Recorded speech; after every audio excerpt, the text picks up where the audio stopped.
You're not tapping into a healer within. You're becoming the truth of who you are, who is the healer, and you happen to be within.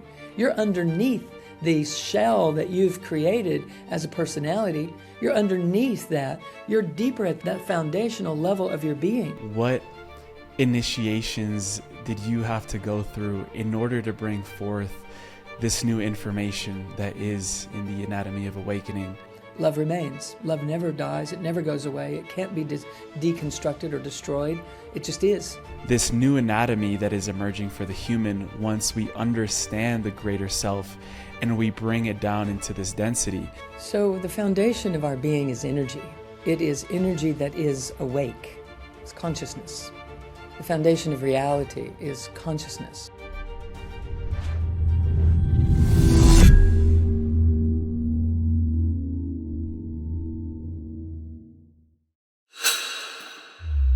Family, I wanted to just take a moment to pause here. Many of us are feeling the sense that the way that we've been creating, building, expressing, something about it no longer seems to be working. We've been taught to create from pressure, effort, performance. But through a very powerful transmission with a previous guest, Ann Tucker, where she channels the mother of creation, it became evident that we are at a turning point. Creation is changing direction. And for the first time ever, Ann and I are coming together for a live initiation called the Freedom Project. This is a 3-week journey designed to dissolve fear-based creation and restore freedom from an internal lived state so that creation becomes natural again. This isn't about learning new techniques. It's about removing what's been quietly blocking your authentic creative channel. If you feel that pull into more truth, freedom, and coherence in the way that you live and create, you can join Ann and I now for our 3-week initiation. We'll be starting in a few weeks. The link to sign up is in the description, or you can scan the QR code on screen right now, and I will see you inside.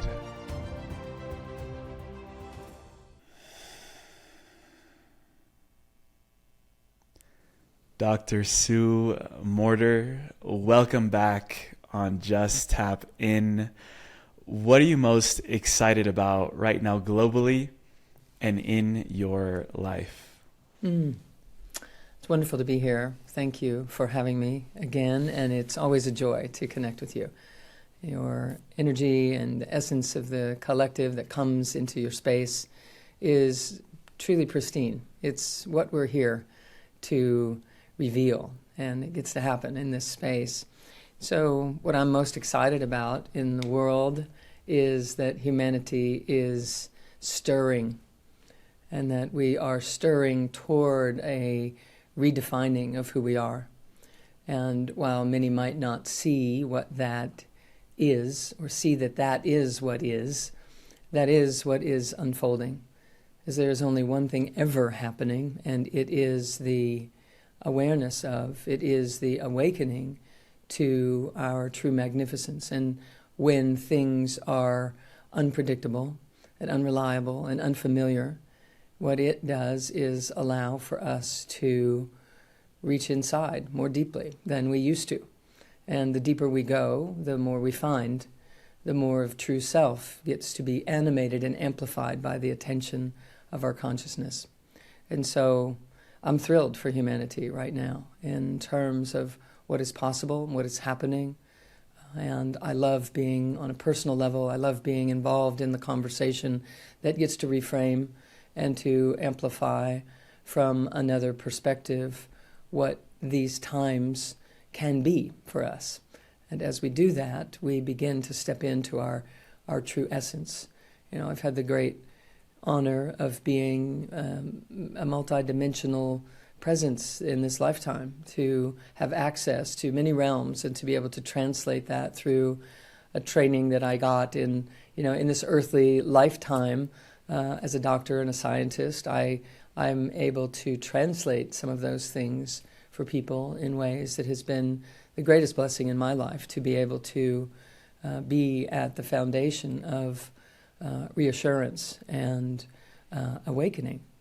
So I'm feeling like this is our time, that this is not anything but something to inquire about and become curious about and become exhilarated about the potential that is in our hands in this moment. It's not coming later. It's upon us. It's now. Mm.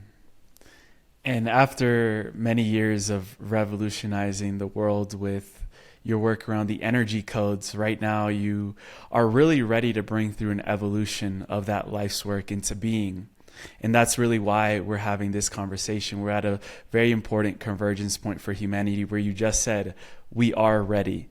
And in the beginning of your new book, you say that it's a conversation with the part of you that remembers.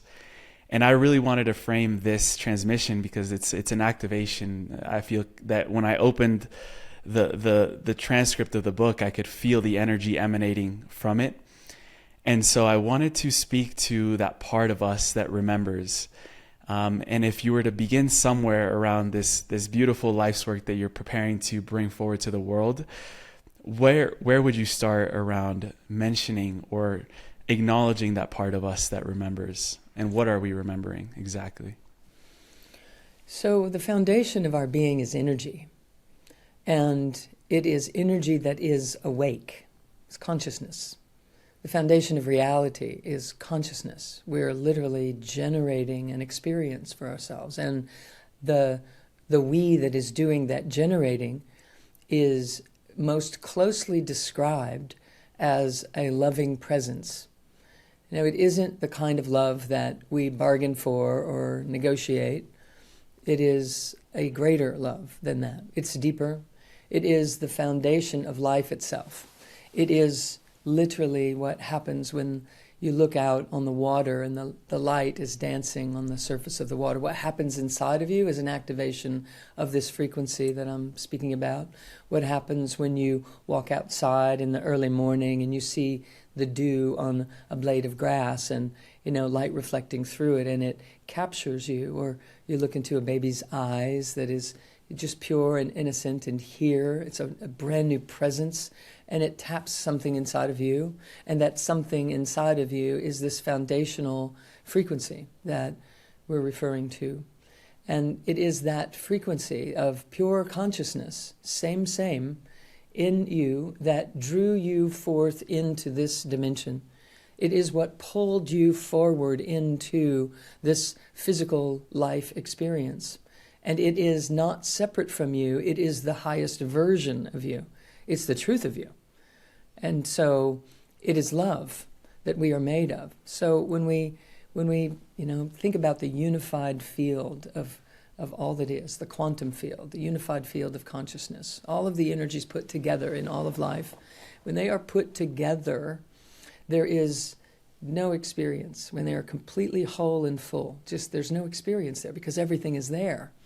And experience is made possible by some things being present and other things not. And then there's a point of delineation that we can determine, we can make distinction, and so we are able to experience something. And so we draw forth into the physical dimension, into a more compressed version of this energy field. We dial into that compressed version in order to have a physical experience. But what is drawing forth into the physical dimension is still made of this unified field. But interestingly, when we begin compressing toward this physical domain, the very first vibration that is generates the first compression generates a vibration, and that vibration is what we call love. And so everything else is a further compression on top of that. So when we are loving, when we are in the vibration of love, when we fall into the love of life itself and appreciation for the opportunity to be here and to experience self and to discover and rediscover and to exchange on any level that we choose, when we are walking and talking and living inside of that realm, that dimension, what happens is we are as close to the unified field as we can be and still be in the physical dimension enough to experience and exchange and have awareness and communicate and connect and really experience the delight of life in form. And so the ultimate that we must remember is that we are made of love. So yes, we're made for love and we love to love, but the truth of us is love. And so when we're operating any other way, we are dialing further and further into the density, and we oftentimes lose contact with this truth that I'm speaking about. And so when we are awakening to the remembrance of falling back into that loving field, that loving vibration. It is complete presence. You could equate it to the love of Mother Nature. You could equate it to the way I like to describe it is a quality of love that rejects nothing, that embraces everything. And something that we can sort of, imagine, which isn't something we would normally think of as a loving idea. But if you think about the lava, the molten lava at the center of the earth, this molten lava would embrace anything. You pour anything into it and it's going to become that. It's going to dissolve into the fiery, embracing flame. So if you just think of it as the quality and the capacity to embrace anything and to let it melt and dissolve inside of the bonfire of your own heart or your own capacity for love, we literally become that immense. We become that as a come from that is able to be present with anything. And that breeds a presence that allows us to not be afraid of the things that we are afraid of. We are able to embrace them and dissolve them into our own loving presence. And as we start to develop that skill, we are waking to a version of self that is closer and closer and closer to the truth. Because as we love, we fall back into the field and we make fewer distinctions and delineations and fewer barriers and boundaries and fewer differential characteristics that make us different from. And when we're loving, we're attracted to what's common between things. When we are identified in the head as an egoic, separate, false self, we're very drawn to the differences. And then we fight for our sovereignty and we fight for our differences. When underneath it all, the desire to even fight for something comes from love. And we just have to reframe. We have to understand that there is a desire to be whole and full and complete again. And the irony is we are. And so, you're mentioning the book, and what I wrote the book about was for guidance to how to do that. Guidance for one to learn to recognize their sameness with the vastness of the unified field. And it cannot be attained without coming to know a deeper version of love than we have known before. And so it's guidance into how do we do that? How do we do that? Because people don't know. Dr. Sue, I'm really curious to know what initiations did you have to go through in order to bring forth this new information that is in the anatomy of awakening? Personally, how did these truths that were emerging from you change you and change your life into how you were perceiving this reality and how you're perceiving the world at large? Well, interestingly, I revealed more of that in this book than I have ever revealed in print before, because I want people to realize that their vulnerability and their transparency is what will get them there. So I would have to answer, in short, that what has happened for me is that to drop into these deep kind of secret truths that were happening for me as I began to meditate and I began to experience multiple dimensions. And while I was in my walking, talking, living life, those truths were pouring into me as I was trying to mind my own business and live life the way we do, think that it is to be lived. And all the while, I was having recognitions, having cognitions that were not exactly represented in the outer world that I was living in. And so the thing that allowed these openings to continue, the thing that allowed me to deepen in my ability to interpret and to translate the things that were pouring into me as awarenesses and clarifications, sort of a download sort of thing that we reference often in the speak of spiritual awakening and also in personal health and development. We're ultimately going to be experiencing these types of things as a species because we are evolving. And so I want a collection of people to have an awareness and an understanding of what is happening here so that we can assure and reassure and allow people to claim and to have and to not marginalize or suppress these experiences as they're happening for people. And many people don't know what I'm talking about, but you do. You've been having experiences of, this nature all of your life, but until we connect the dots and realize, oh, that is some of the stuff that leads to my awareness that I am actually becoming illuminated. I'm setting myself free from my protective personality that's been holding me hostage in all these beliefs and living from that state. And so the thing that allowed me to do such has been not perseverance, but passion. It's different. It's kind of the same in the way it shows up, but on the inside, it feels like a passion for knowing, a passion for celebrating, a passion for discovering who we are, where we came from, what we're made of, where we're headed, what's really happening here. And this is a passionate series of questions that have been, at the top of some of the greatest minds in our recorded history.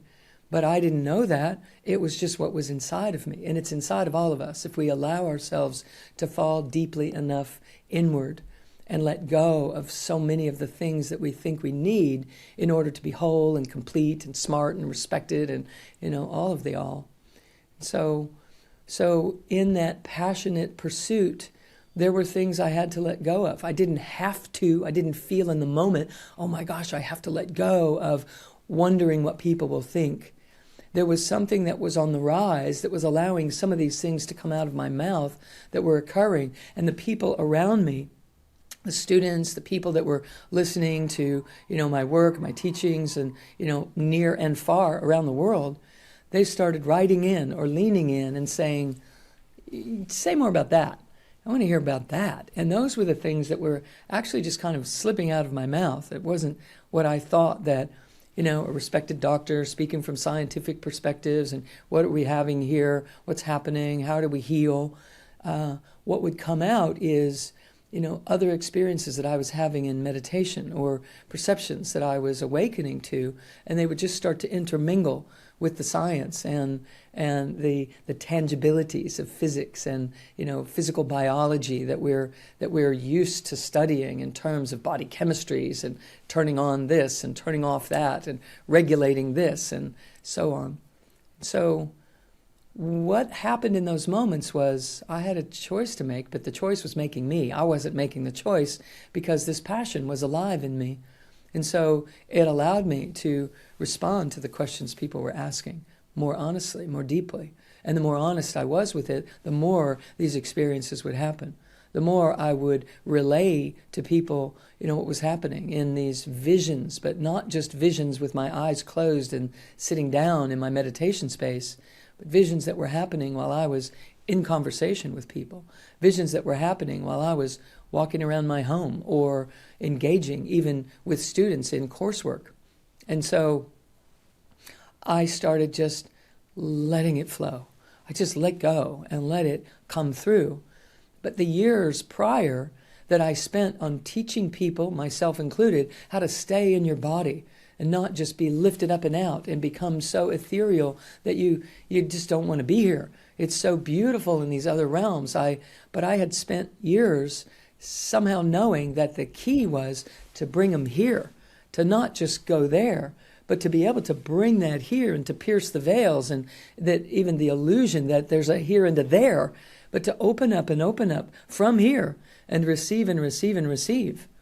And so bridging all of those efforts together I was able to allow this flow to flow in and through and out into my contribution to this collective movie that we're all walking around in.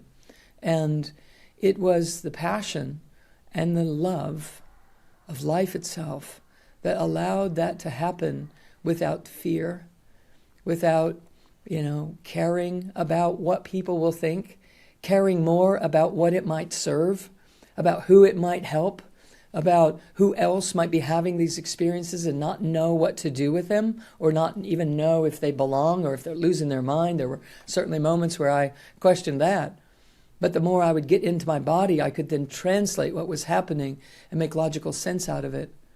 And so I can't encourage people enough to find what this love is, what it feels like inside, and to drop into deeper and deeper versions of that, because you will find a passion for living and discovering and healing and sharing and celebrating life in ways that I would venture to guess the vast majority of humanity has no idea about.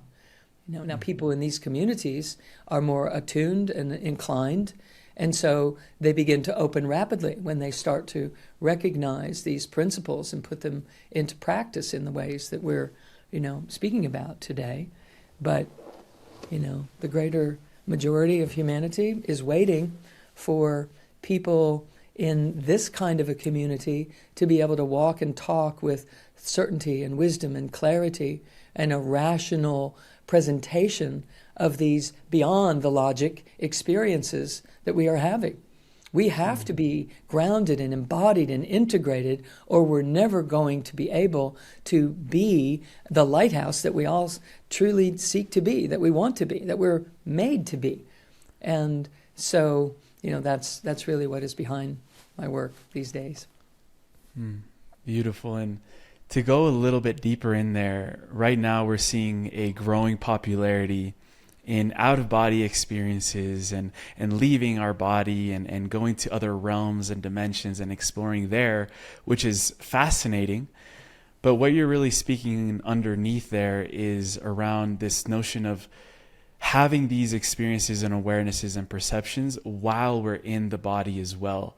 So I'd love if you could speak into that a little bit around maybe some potential, routes that people take when they decide that, their path is out of body experiences and leaving their body, and then forgetting a little bit around the body that we have here in this third density reality, and what truths can emerge from also having these experiences here. Yes, we're here to bridge those worlds. We are the bridge. And so people they're fascinated with, wow, what's beyond the limitation of my rational thinking, linear mind. And so, we consume things that dampen and are inhibitors in ways that allow for, expanding out into these greater realities. And as we do this, it is captivating. And so our job then, if we are drawn to that, is to learn how to bring that back here.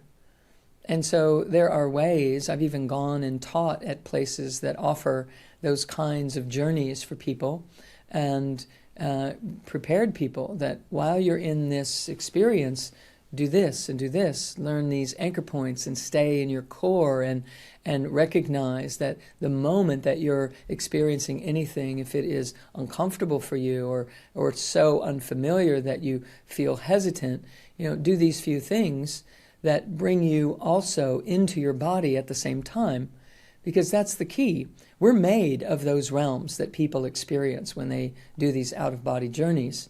We're made of that. It's just that we've never seen that or experienced it because of the way that we've been taught to use our minds and to reference life, etc., from inside this third dimension.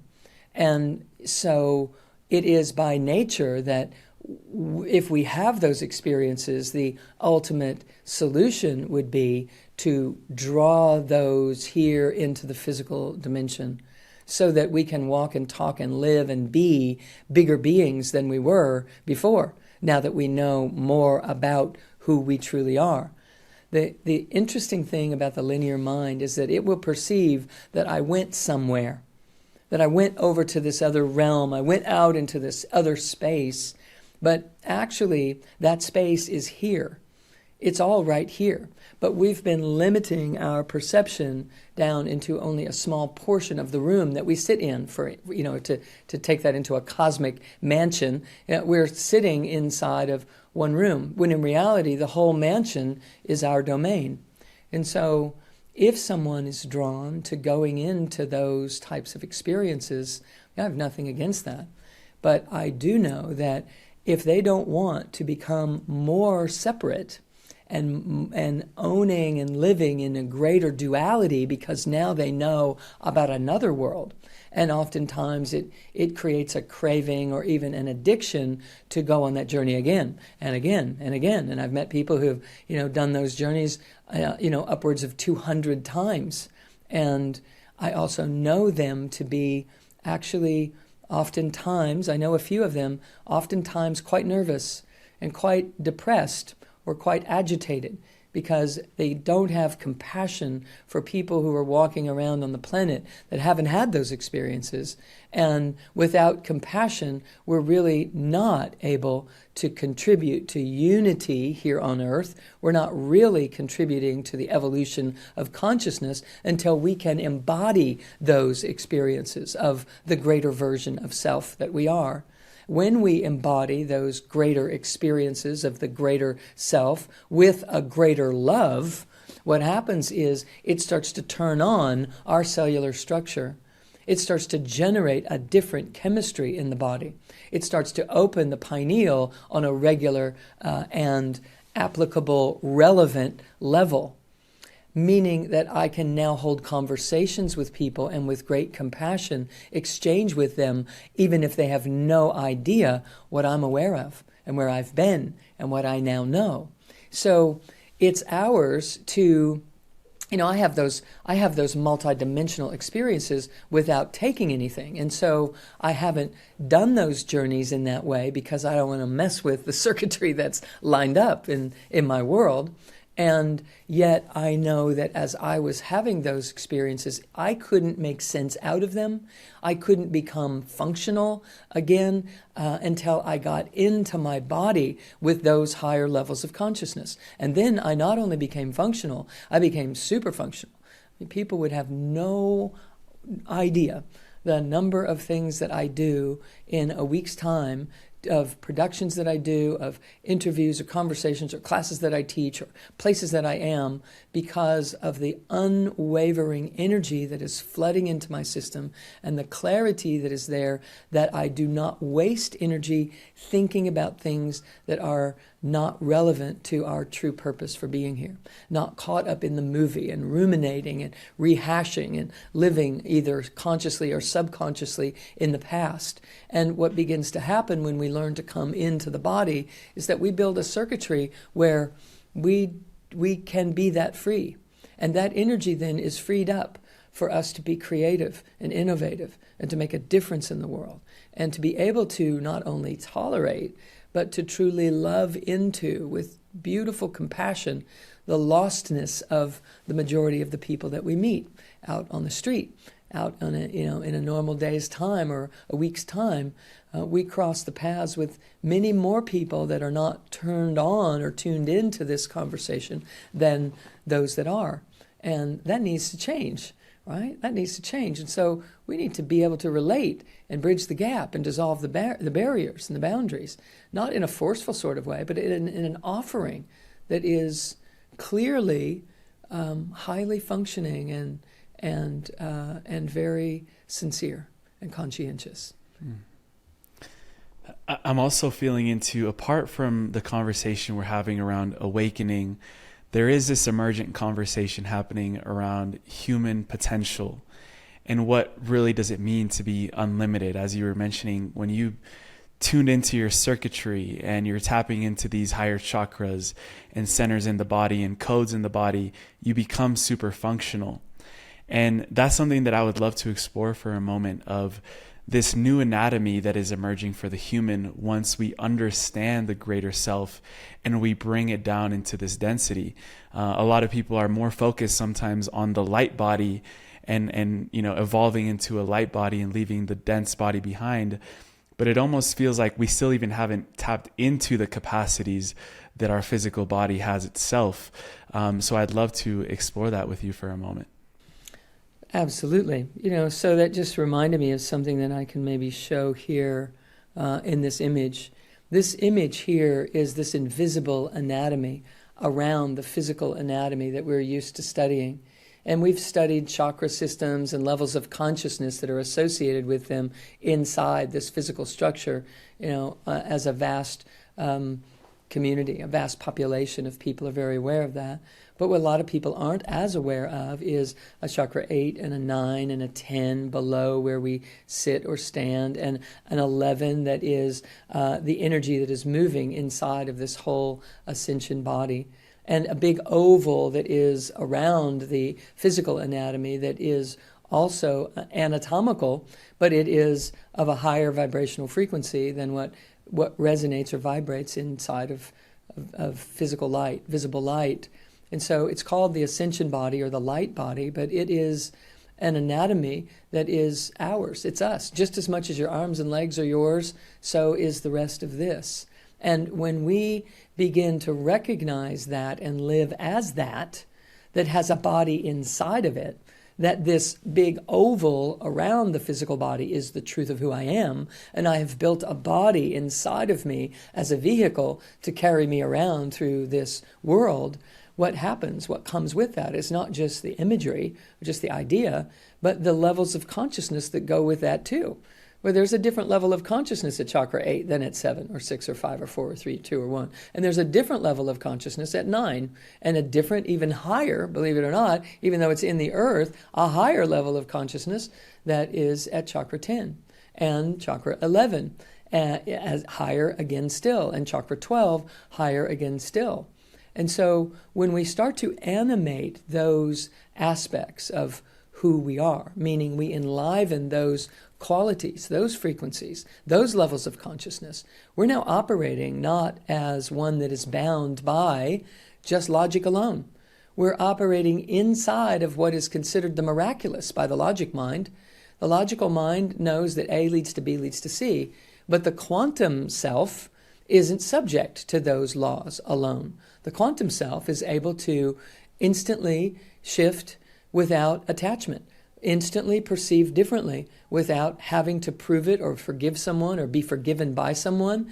It shifts our capacity in an instant. Here's another image that I was thinking of when we were just talking, when you were talking.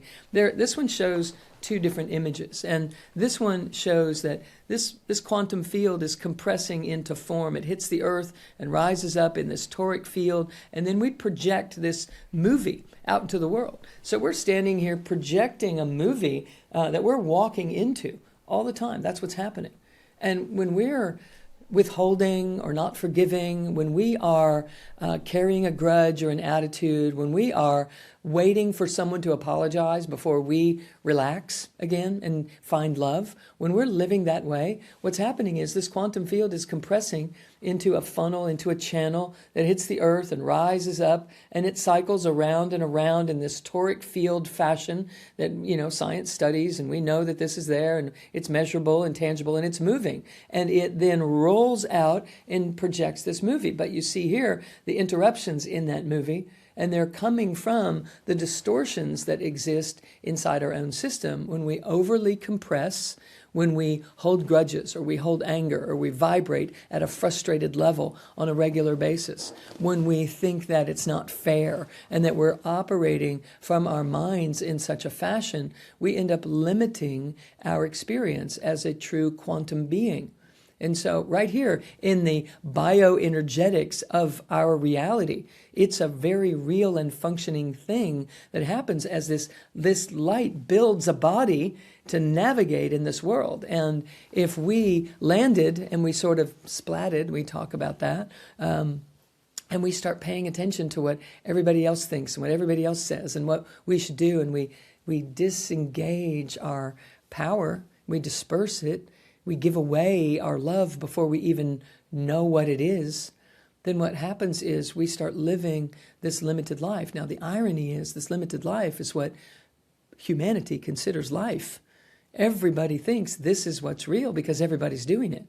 And so what happens in an awakened mind and an awakened system is that we start resonating at a different vibration. We start automatically releasing and forgiving and not even having to pay attention to trying to let go of something or trying to forgive something. We're paying attention to what I call the front side of the model, which is this realm, this version of us deep inside that is based in this greater love. It's the version of us that came, that meant to come here and have a life experience in the first place. And so while we're busy trying to work it out, as we also work with some basic fundamental principles deep inside and allow this system to really be carrying itself in the truth of who it is without being distorted, we end up able to redefine our own potential. We become the ones that break the barriers and the boundaries and break the patterns of our familial lineage or break the patterns of our environmental or our societal, norms that are happening. I don't mean environmental like as in nature, but in our external environment. When we see those patterns, but we just don't resonate with it, we're just not going to be that small anymore. We're just not going to be led around blindly. We're just not. But we don't change by force. We change because of love. And love is wise. Love is eternal. It is timeless. And so when we start to animate the timeless version of ourselves, we truly change. We change the reality that we're living in. And we change our true capacity. Here's one other image that's kind of cool. That happens to kind of put it all together. Now, I can't say a lot when I go back there because I'll be away from the microphone this time, but I'm just going to kind of show you something, okay? It's right here, compresses here, all the way to the physical dimension, and here we are. This whole toric field is happening, and we're projecting this. And if we can start to recognize that we are the vastness of this unified field, compressing and compressing and compressing and compressing and compressing into physical form, then we start to realize there's a lot more power behind the love that I'm feeling. There's a lot more power behind the desire that I have than I ever knew before. And when I start to embrace that power and let it pour through me as me, I am definitely redefining, what it means to be human. And we can see kind of a close-up version of that. This unified field is coming. We are the doorway, and we are projecting a movie here. But we pay attention in the movie as if that's what's real, when in truth, this is what's real. This is who we are. And we're just coming in for a projecting experience. But we take our eye off of all of this. Once we get here, we're just doing this. So it's about coming back onto the self and recognizing that I am made of all of this. I am the unified field compressed into form. And I am projecting my own life experience out there. And, just as a little quick, hint for success is that the more that projection is based on love, the more accurate it's going to be. And the more aligned it's going to be, because that's what's going on here. And if we make our decisions based on what we're seeing, here, feeling here, knowing here, we make those decisions in this movie based on this truth, everything changes. Everything changes. And we're not operating by, in the boundaries of things that we have been exposed to in terms of our regular daily living, receiving from our horizontal world and determining who we are based upon how people respond to us, or based upon the achievements that we accomplish, or the awards that we get, or what have you.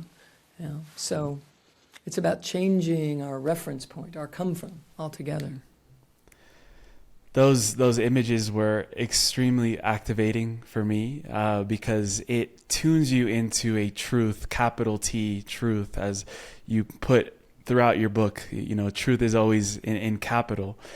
And what's really fascinating to me is to realize that you said we are light that created the body. So we are that continuum. We've been accustomed and inhabited to, see ourselves as this body, as this identity, as this protective personality, ego structure. And so when we place more of our attention on that greater reality of who we really are, what happens to the movie that we're then projecting out in what we see as the physical world? Yeah. So, the movie is also being contributed to by your neighbor and their neighbor and their neighbor and their neighbor. And on the other side of the planet, we're all contributing to this collective consciousness that we're all operating inside of. But it's very fascinating what happens when we start to identify more as the energy that is pouring through and identify more as that and feel it. We select for inside that collective movie automatically, not consciously, like intentionally saying, okay, I pick that and I don't pick that and I do pick this and I don't pick that. It isn't that at all. We literally draw forth from the unified field and the collective movie. All of it is happening all the time. When we're tapped into greater than what we see with these eyes, we're constantly drawing it in.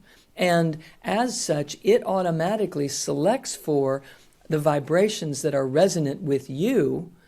And so your version of the movie that you're walking through is quite different, perhaps, than your neighbors or their neighbors or their neighbors. Our ultimate goal is to get everybody focused on that, right? Is to get everybody recognizing that they're more okay than they think they are, and they're more capable than life would have them believe. And even if powers are being taken away from in the outer world, in this physical world, it's only driving us inward. It's only serving our awakening, because it's when we come inward that we have access to that whole divine continuum that I'm referencing into this system and into this flow. And so we walk in that movie, and maybe some of the same things happen. Oftentimes, a lot of the same things don't even happen anymore. But if it's something that is massive and everyone is projecting their reactions into a larger thing that is happening in the world, it's okay. You are embodying frequencies of a higher nature. And so you walk through that movie and you see things, frequencies that are of that same nature. That's what you perceive. So you can see the same thing occurring, but you translate it differently because your processing plant has upgraded into a version of self that allows you to see the gift in what's unfolding, when the person next to you who has a dysregulated system and is distorted inside of their own field sees, oh my gosh, the end is near, here it is, there's nothing we can do. They see a disempowerment. And when we start to awaken and embody in this way, we are sensing, seeing, and feeling quite differently under the same sets of circumstances. And so we translate differently, we record it into our own subconscious memory differently, which builds a greater library of reference points that gives the autonomic nervous system, the feedback that all is well, even if you're walking through, the battlefield. And so regardless of our physical conditions, we have mastery over the real world. And, we used to think that the real world was what you can touch and feel and, pick up and move around. And it's not. That's a reflection of the real world. And the real world is the invisible world. It's crazy to think about this way, but it's what's true. And so the more we can embrace these ideas and embody the vibrational frequencies of this greater anatomy that we were referencing when I was speaking about this one, the more we can embrace that this is who I am. This larger invisible anatomy is the truth of me, and this physical vehicle is like the car that I'm driving. That's it. And so now it's a beautiful car because inside of that we have, an ability to transform and transition and heal and regenerate and all sorts of, beautiful things. But the key for us next is to embrace a higher version of who we are in a more and more consistent fashion. I used to believe that when people talked about auras or biofields, that it was our physical body emanating this energy, like almost like heat when you just come out of a sauna. And then I realized through your work and many other teachings as well is that no, we are that information in the field that condenses itself into a physical body in order to have this third density experience. And we were talking a little bit before there about some distortions that get created that then affect the projection of the movie. And so I wanted to ask you, how can someone perceive or even realize that there's a distortion either in their own field or even in collectives of consciousness in humanity? We're seeing a lot of that come to the surface regarding some things in current news like wars or the E-files or things like that of that nature. But how can we start perceiving those distortions in a way that can help us actually do something about that distortion and bring it back into our true nature? So, anytime there is a contraction when you're experiencing something, whether you're experiencing your own thoughts that are distortion-based, which would be thoughts of fear or worry or holding on to something that happened 20 years ago or 10 years ago or 5 years ago, if we're still impacted and we feel a contraction in the body, it's a real sign that we're stepping into the distorted reality and we're losing touch with the quantum version of ourselves. Now, it's okay to step into that reality. In fact, it's how we dissolve it. We step into it, we step out of it. We step into it and we step out of it. We step into it and we step out of it until we do something effective with the process. Then there's no in and out eventually.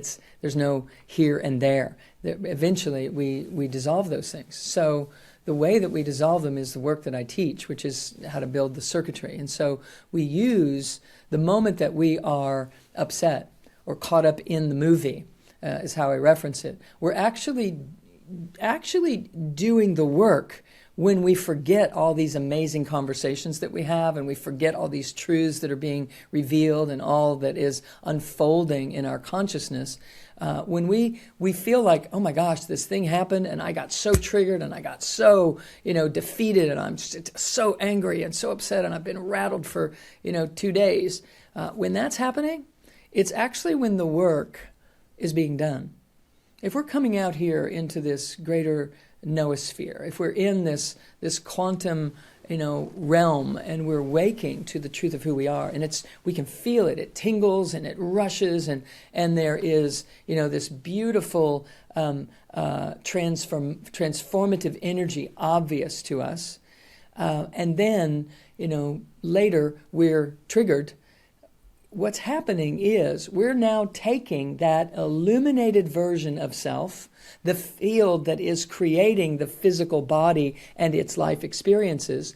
We're taking the quality of those energies and infusing them into the densities of our own consciousness, the parts of us that are not yet awake. The parts of us that are not yet awake, that are contributing to the distortion in our lives, that's all it is. It's just parts of us that aren't awake. The parts of us that are not awake are now going to receive this illuminated higher vibrational frequency as we don't judge it, but we infuse into that moment with love. So we love the one who's afraid. We love the one who's triggered. We love the one who's upset beyond measure. We love the one who thinks that they just lost all the stuff they've been studying and working with and been celebrating so much. If right in the midst of being triggered, we can love the one who's triggered, what's happening is we're taking this ascended vibrational self and infusing it into the parts of this system that have been shut down from life experiences, from, you got ridiculed by your father, or you got, not loved by your mother, or you got into a fight with some kids that really got to you in some way when you were 5 years old or 7 years old. Those things are very real and they're impactful because they are all just representing the vibrations, get this, that we came here to animate, to master. We came here to master these vibrations. And so we attracted life circumstances that would stir those energies.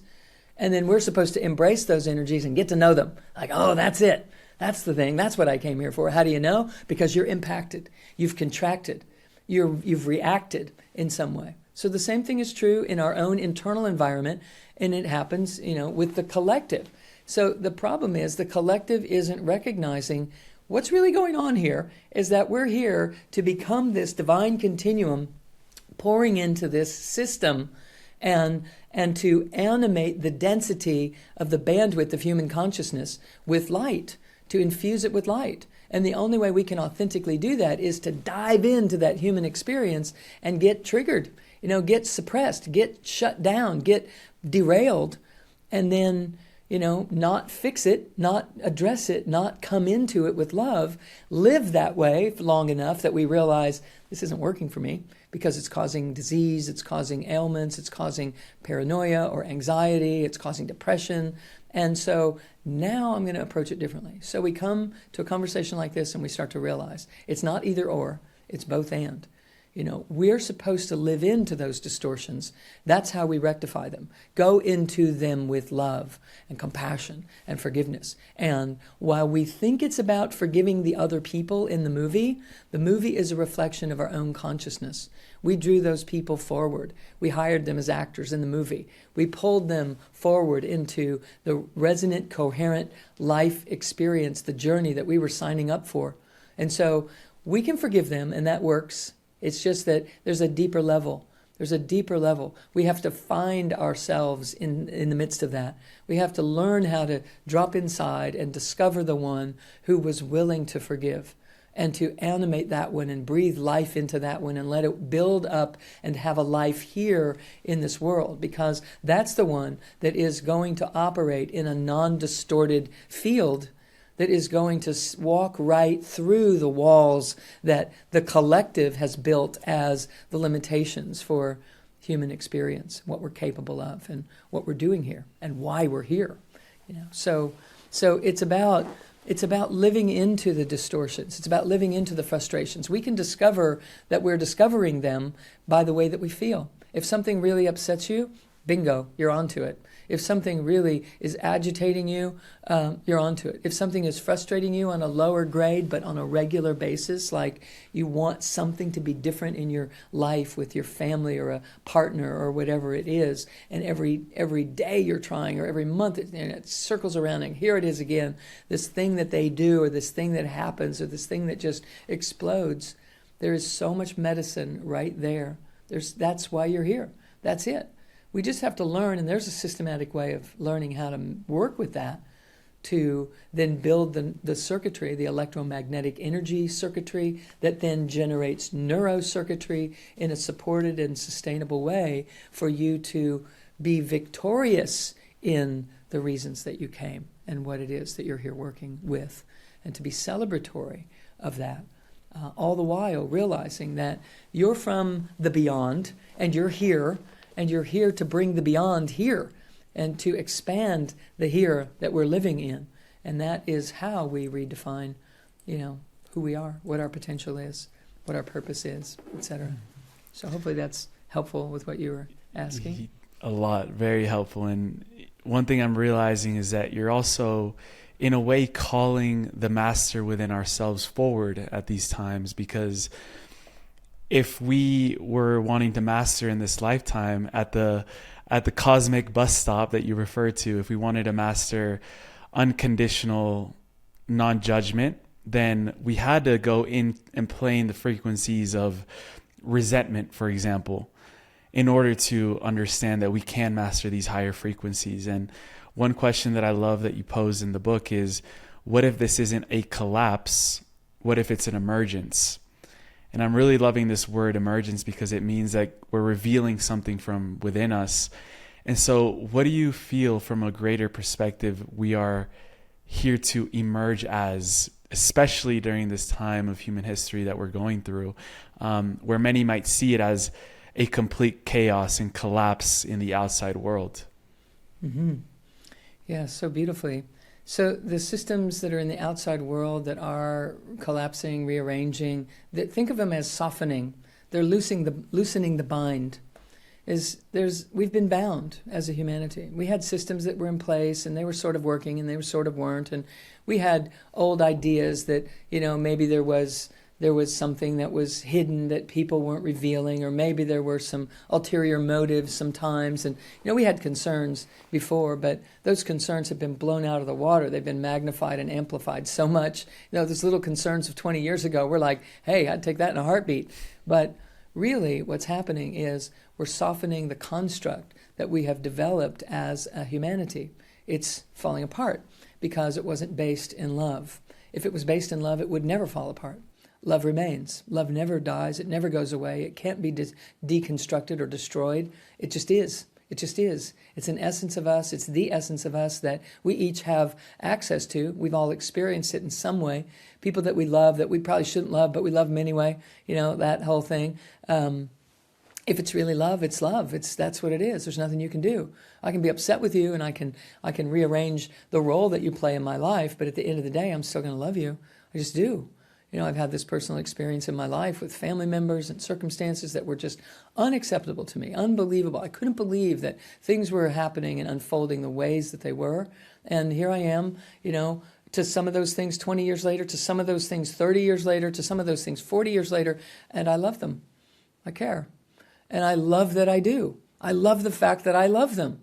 And that is because this quantum essence is this loving presence. It is the truth. It is holding the space for all people to awaken. And if some people are out there doing things that are not kind and hurting lots of other people in the process, it will all come around. It all has to. It's the way the universe works. And so when we stand in love, we create a better environment for that to actually happen, for full circle to occur. And so because we're infusing more love into the environment on a regular daily basis. And if you are willing to love and to forgive something, someone on the other side, and you do, and you embody that forgiveness and you release, and it's open and you can feel yourself doing so, someone on the other side of the planet forgives someone that day and they don't even know why or how. And it's because you uploaded an injection of a more coherent vibration into the whole bandwidth of human consciousness. And so others are releasing those things they were kind of sitting on the fence with. It's just enough to, boom, put it right over. And then they begin to go to work on the next bigger thing that they are here to resolve and to embrace as well. So all the while, what's happening there is this healer within, or the master within. You switch places and you become the one that's on the inside. So you're not tapping into a healer within. You're becoming the truth of who you are, who is the healer, and you happen to be within. You're underneath the shell that you've created as a personality. You're underneath that. You're deeper. You're deeper at the foundation, that foundational level of your being. And as we said at the beginning of our conversation, you get to the foundation of the foundation of the foundation, and you get to love, because that's what life is. Life is love embodied. Life is love in action. Life is love animated. That's what it is. And if we're not dialed into that frequency, we are not enjoying our experience here. It goes back thousands of years, where the Anandamaya Kosha in Eastern study was the core of the being, the root of the being. And then other layers that became the wisdom observer, and then the mental activity and the emotions that followed after that, and then the chemistries that flowed after that, and then the survival instincts that got established as we came forth into the physical dimension. For thousands of years this has been known, but we've been living, with blinders on and completely unaware that our job is to drop in to that deep core true self and emerge right up through these layers that we've caked on top of ourselves in terms of judgments and conditions and belief structures, including the structures of our outer world that we are, seeing, quote unquote, collapse. It's not collapsing, it's making way because something underneath it isn't standing for being contained anymore. Something underneath it, which is a greater truth. Now, it might not look in the immediate moment that someone that is carrying the flag for love and truth and honesty and sincerity is at the helm of what's being deconstructed, but somebody has to play the role of the deconstructor. And our job is to remain identified as the creative, loving essence that we truly are, so that as that deconstruction is occurring, we can rise and walk and talk and live into things in a way that we're describing here in this conversation, that we can actually speak into things as if this isn't a problem.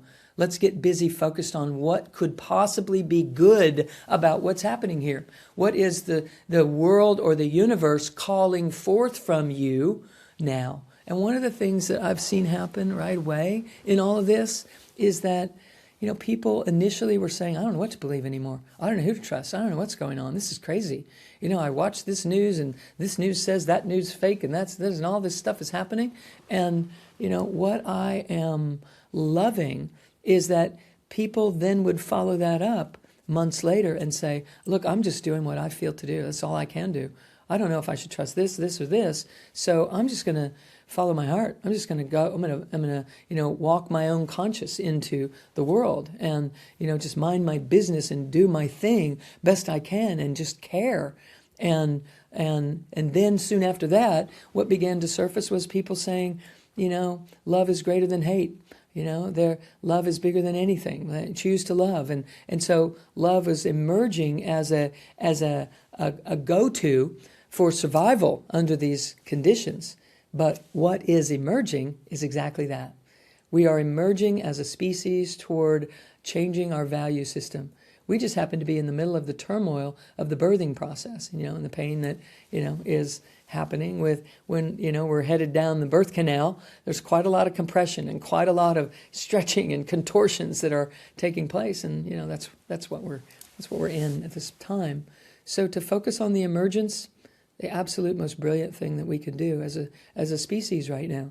Focus on what's able to birth because of the circumstances. Focus on what's being, discovered within yourself. Even if you can't figure out how to go out and express that in the world just yet, first things first. If we can get really integrated and really embodied and really clear, and there are so many practices and so many things that we can do to do that, so many perspectives that we can learn and adopt, that will build that one, so that emergence is the option. There's no discussion. It's just what's happening. It's not a choice. It's already been chosen, and it's breathing and living and it's alive. And this is what I'm experiencing in my own life, that, I watch the same things. I listen, I hear. I don't pay a lot of attention. I don't do it every day. But, these important things, you can't miss them. They come, they're in the air. You hear them in crossing and passing with people. And I'm so celebrating that I've been tuned into these principles for the past, many decades, and that they're having an opportunity to have some foothold and to get some traction and to have an experience in the world. To experience that version of self is the greatest experience on earth. And so I invite everyone to pay attention to what is emerging within themselves instead of paying attention to the fear that they feel because their familiar reality is, softening instead of collapsing. Maybe it's just rearranging.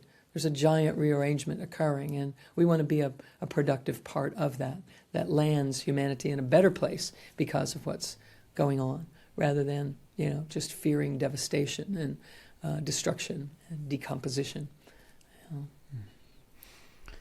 In the beginning of our conversation, you were mentioning how you've been fortunate to experience the multidimensional nature that you are while you're in this life. And that in the beginning of your journey, you were having these greater reality experiences, let's say multidimensional experiences, and you were questioning yourself, like as a doctor as well, am I going crazy? Is something happening to me? And if someone is tuning in right now and also going through these big experiences that they can't explain with their logical linear mind, what would be sort of a guidance of something that maybe you held on to as a principle or as a teaching that helped you integrate this multidimensionality that started to emerge in your life? I mean, I remember our last conversation, we talked about some experiences you had in ancient Egypt and things like of that nature. And so what would be some of those guiding principles that you would share with someone that is also having those big experiences? Yeah. So, we know that we are energy beings, right? We know. And I've personally found it more valuable to be a conscious, loving presence, not just love like, we know, but this love that we're talking about, this greater love, because it adds a magnetism to the process. When love is there, this energy that moves through the system and generates this toric field, and we see an even larger version of that. This is the Earth, and this is the electromagnetic field that is generating this toric field around the Earth, just like we have our own personal toric field here. And so energy is energy, but when it's conscious, there's a quality to it. Consciousness brings love. It does. It brings compassion. And so when we are willing to allow the energy work of energy medicine, when we're breathing up and down the central channel and working with things the way that I'm teaching people, when I started sharing with people the necessity to bring greater love into the mix when they're doing these practices, people started popping open. Their lives started changing so rapidly. In fact, that was the impetus behind why I wrote the book, this second book, The Anatomy of Awakening, because it was so profound that I knew we were on to something magnificent. And so I wanted people to know how it's not just what you do, but it's how you're doing it. It's who's doing it and what is their intention. What is their come from? What is their vibration? And so I know that my intention has always been to unfortunately, at the beginning, early years, it was to be a good person, do the right thing, that kind of thing. It was externally oriented somewhat, obviously, because for me to be a good person, at that time in my life, it was if somebody approved of it, then I was good. I did good, right? And so when we're operating with this external reference, it takes on a conditionality to it that changes what I'm trying to share right now. What happened as these things started happening with me was, there was an opening inside of me that was something that almost no one in my life could explain, could talk to me about, could really relate and resonate and hold the space for. I had two teachers. One of them was very clear, but didn't speak about these things directly. She just created an environment in which you could figure it out on your own. And I was very, very appreciative of that, but I didn't live where she lived. But every time I could go to her place, I was very grateful. And so what did happen was I had to trust myself. I had to trust how this was going to affect me, how it was going to play out, what meaning it was going to develop. I just had to trust that. But the more I did it, the less I had to trust, the more I could feel the truth of it all, the more I could feel the strength of it. It started to build in its own presence and birth itself inside.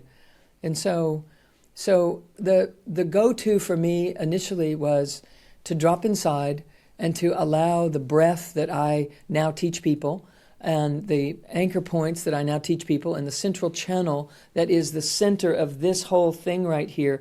It's this core thing, and we can learn to breathe right up and down through there. And what it does is it starts to organize any distortions in the field. It starts to bring clarity. And as such, it gives the feedback on the interior that of who I am. So when we have a greater sense of self in there, it just became who's driving the bus. That became who's driving the show. That became the decision maker. And so if you think about it, in fact, I think I have a little image maybe I can find here. Just need to take me a second to find this. But when we begin to gather our attention into this channel, what begins to happen is as we pull our energy into a more centered fashion. So this individual is pulling their energy inward They're bringing their energy inward into that channel that I was just pointing at. This individual is focusing on other. Their attention is out there on the outer world. You see how big this energy field is around the individual who's bringing their attention inward. Their energy field gets bigger, more potent, more pronounced. And when we are scattering our attention and paying attention to what they think or what I should do or measuring or competing or comparing, our energy field diminishes. So what's happening when we're doing this is we are literally gathering photons.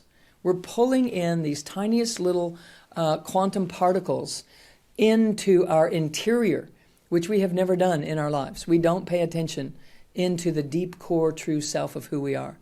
And so we don't have a sense of self in there. But here's what happens. The more we gather we're not trying to gather. We're just bringing our attention into the core of our being. And we're breathing in the belly, and we're using those anchor points, and we're breathing up and down that central channel that is on that other image that we're referencing. And what happens is these little photons, they follow thought. They follow your focus. Photons follow your focus. If you're focused on the outer world, they scatter and go out there. If you're focused in here in the interior, they literally gather in response to your focus. Energy follows thought.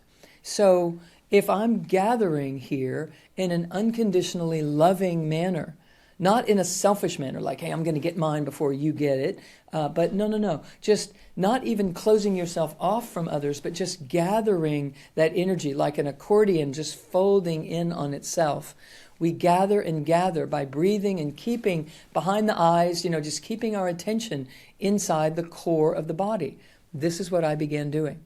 I didn't know the logical reasons for it. I was drawn to do it for a sense of stability because I had become so spacious and expanded. I needed to ground and anchor and embody. And so when I did, I began to feel a different sense of self than I had ever felt before. This is what we have to do. We have to build a presence in there. So when we want to pay attention to what's emerging, we have to have a sense, we have to have a felt sense of what that is or where to find it. And so that's what my work is about in both of the books, The Energy Codes and The Anatomy of Awakening, and the coursework that I teach. It's all about teaching people how to do that so that you can find a deeply rooted sense of true self, because that's what is emerging, and that is the master within, and that is the healer within, and that is the true you. So we say, I have a healer within, and I'm going to go turn it on. That means I'm identifying as the personality, and I'm going to drop into something and turn something that's not me on. And that's duality. That's what we have to stop doing. We have to drop inside and become that which is in there. And so gathering the photon density is a way that we begin, because what happens is photons gather. Now there's substance in there. There's literally something that your sensory nervous system can sense and feel and perceive.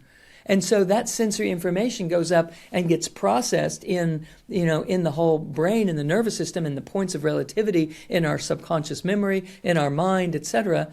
And a new presence is shot back down into that area, activating it, animating it, enlivening it, which brings even more photon density, which brings even more sensory input, and building a sense of self that ironically is based on love. This is what I did, and I didn't even know I was doing it until I later went to the science to figure out what could possibly be happening here, because I'm feeling a version of myself on the inside that I never knew before. I thought the me that I thought I was true, but it's not. And this is the case for the vast majority of people. Even people that are deep in spiritual study and transformative exploration, we're still moving about it like a scientist. I didn't go to the scientific left brain until I wanted to understand what was already happening within me. And if I had, I know it would have delayed what was happening within me, because I would have been drawn to the thinking mind. And the thinking mind has to rest in order for you to find the true self. The observing mind has to be the one. But the observing mind gets overridden by that thinking mind every time. So what I was focusing on was I was in wonder and awe.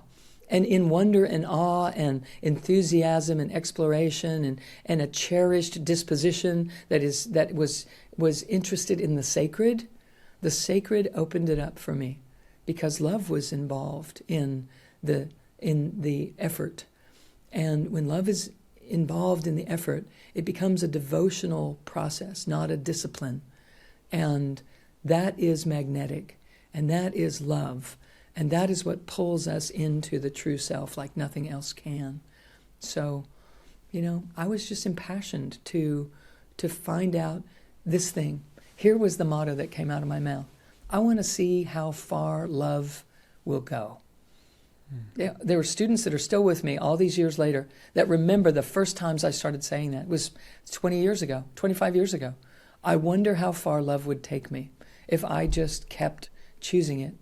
And choosing what I loved to do and share and express versus what my colleagues were saying, you need to do this, you should do this is smarter, this is better. And then years later they come back around and say, what are you doing? Because what you're doing is working. And it's working sustainably and unwaveringly. And it is, and it always will, because it's what I'm doing is based on something that is timeless. And what we all have the ability to do is exactly that. We just have to learn how to put the pieces together. And as we do, we start to build things that are indestructible. We start to build things that walk really right through the walls as they come tumbling down. And we emerge as something more brilliant than we ever thought we would be. Because we're not operating as a linear presence. We're operating as a quantum consciousness that is gathered in love. And that is the nature of nature itself. Truth is truth. And Dr. Sue, that was beautifully said. Thank you for activating us in such a big way. And I can't help but look at the image behind you. And I know we're coming up on a close on this conversation, but if we take someone that is operating from the subject perspective, where their energy field is expanded, what is the difference between when these two people on the screen walk into a room? How is that influencing? I'm talking about the ripple effects of us doing this work with other people as well, how we're interconnected.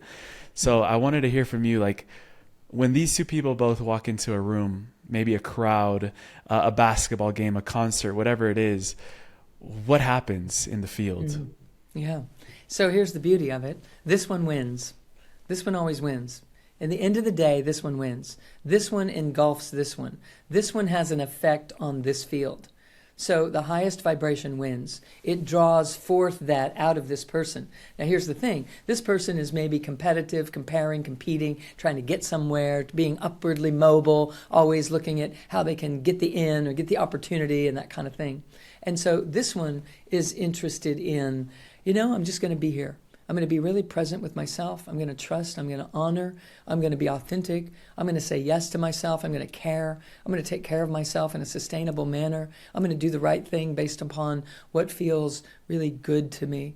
And I know that because the universe is built on that, I'm going to have my way. My way will unfold before me. And actually, it does so in a beautiful and sustainable way.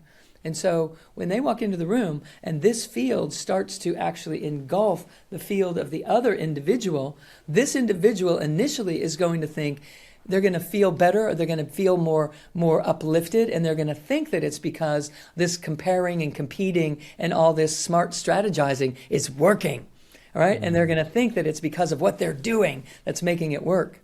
But love is what makes life work, period. Without it, we wither, we falter.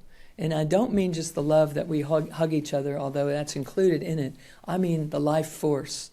Life force is the love I'm talking about. Obviously, without life force, bodies begin to collapse. People, can't stay in this realm fighting the system the way the system is really built. It's built for flourishing and replenishing and rejuvenating and emerging constantly. That's what we're built for. That's why we come. We come to find all the ways that we can do that. And so this individual is eventually going to collapse, or in one way or another. They may get sick, they may get depressed, they may just hate their work after a little while. They may want to quit and they start counting their years until retirement, or they start, getting fussy, or when you squeeze this individual, not really great stuff comes out. It's like juice the orange. When you squeeze an orange juice comes out. When you squeeze the agitated person, aggression comes out.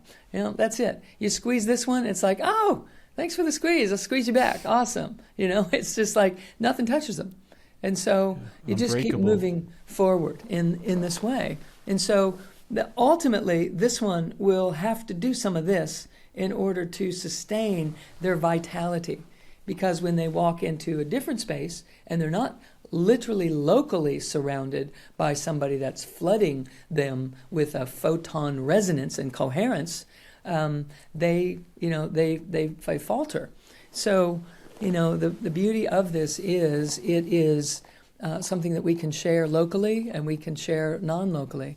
I teach a remote healing course that I teach people how to work with people on the other side of the planet, and to allow for it not to be draining to our systems.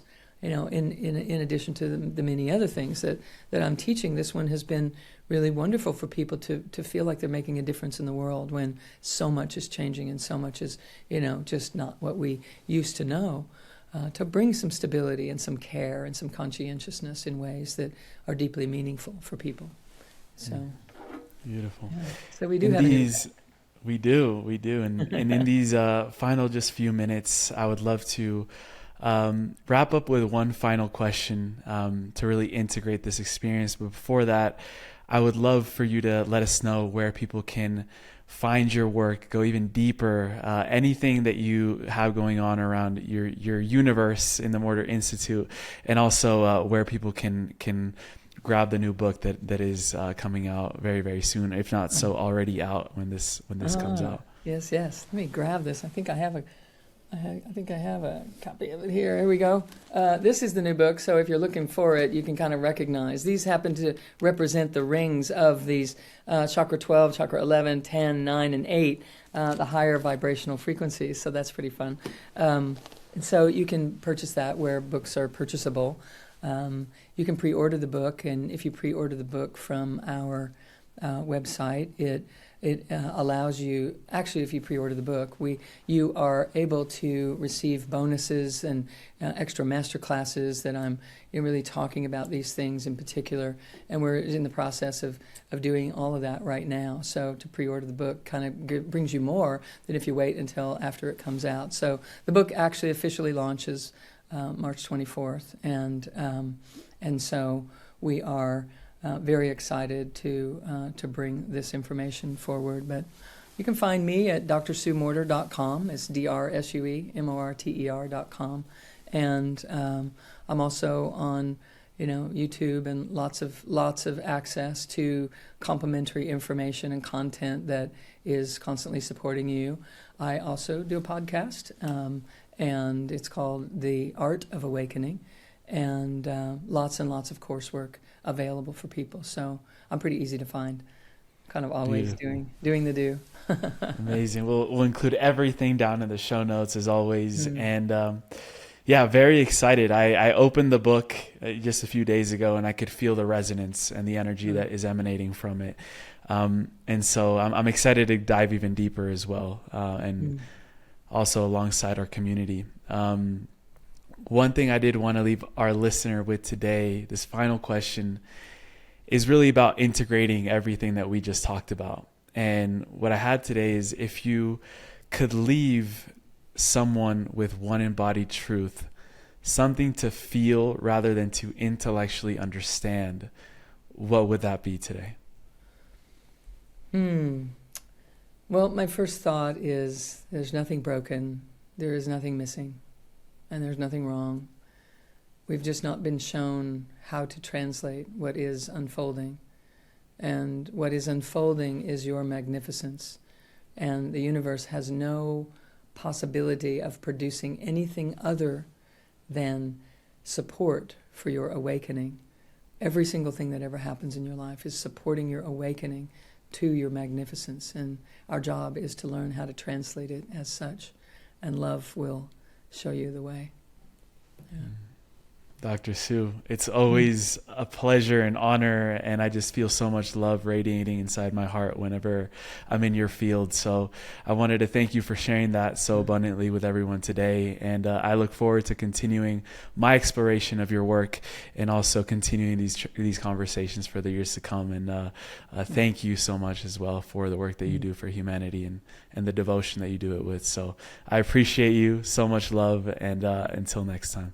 My goodness. Thank you, Emilio. It's a divine pleasure to be with you. Thank you for the space that you hold and how you gather people, and the intention behind all of it is just beautiful. So thank you for having me, and I'm happy to come back. There are many, many other facets of all of this we could explore. So just say the word. Definitely. Okay. For sure. Much Blessings. love. Thank you. Blessings, everyone.